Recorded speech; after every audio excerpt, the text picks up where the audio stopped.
All right, so here is the rack from the Skid Kid on Instagram that made this rack for Taco Runner to go on a 5th Gen 4Runner.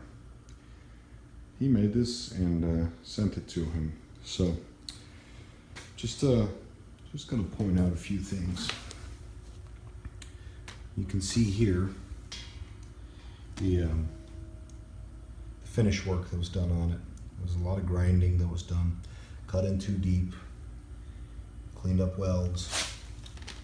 Cleaned up welds on the front.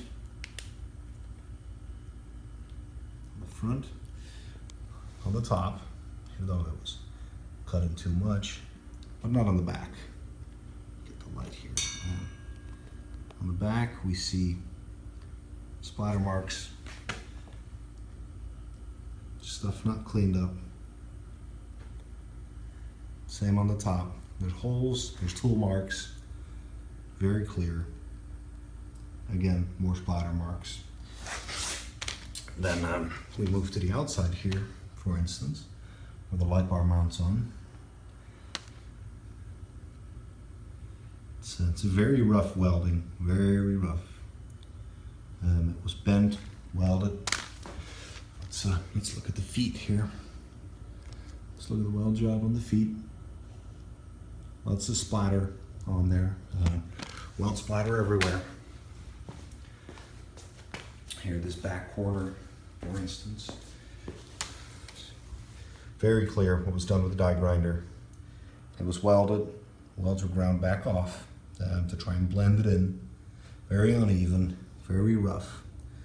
And there's the back foot with the welding job. I mean, that's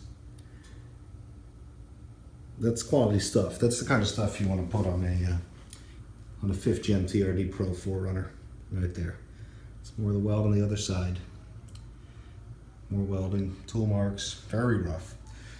So when we attempted to put this rack on the truck, the right rear foot was off the ground, pretty much like it is here. It would not draw in. One of the reasons it wouldn't draw in is that this foot, I'll try and get this in here, is welded on and it's not in line with the tube itself. So it's crooked. It's crooked compared to the other lines. Again, lots of welding spatter. Lots of welding spatter. Rounded off edges there. Another foot, another welding job. Right there, spatter, spatter, spatter.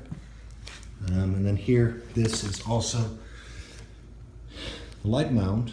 And it's the outside. So this is going to be under the tent, the rooftop tent that's going to go on. So this is the outside bit.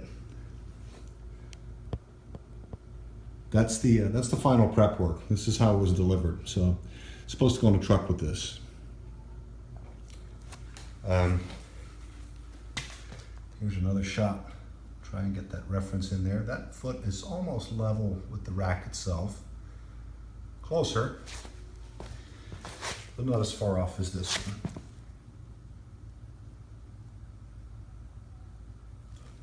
one. This one is also not bad.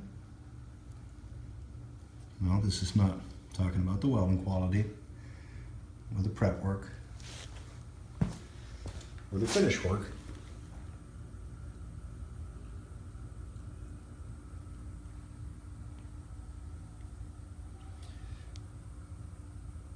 So the rack simply did not fit. The rear leg over there would not draw in. The bolt holes were so far from lining up that even making the bolt holes bigger to try and bolt it down, the foot would not sit down in the actual channel. Maybe if we would have strapped those feet together, try and draw that foot in and bend the rack to get it in that channel. But that would be under constant tension. Not sure if that's a good idea. The other obvious thing we saw is that the rear end of the rack, right here, with the tailgate fully open, it was hitting the rack. It was on it. It was touching. So that is that's a few highlights of the rack as made by the Skid Kid, who in his messages to me admitted that he needed more time, that he wasn't happy with the results, and that he never did a final fit on a 5th Gen 4Runner. So I think what happened is that he put the feet on a truck and tacked them to the frame so they would stay. Then he took the frame into his garage and welded it all up. And of course, like a lot of times when you fabricate something, it worked. So not even close to fitting anymore. So I don't think, because right now he seems very worried that Taco Runner is going to sell this rack, but it won't fit on any truck. So it's really unsellable, you know. And this angle again here, you can kind of with the light in it, you can see the fabrication work. It's a good indication of quality. So that's it for the rack.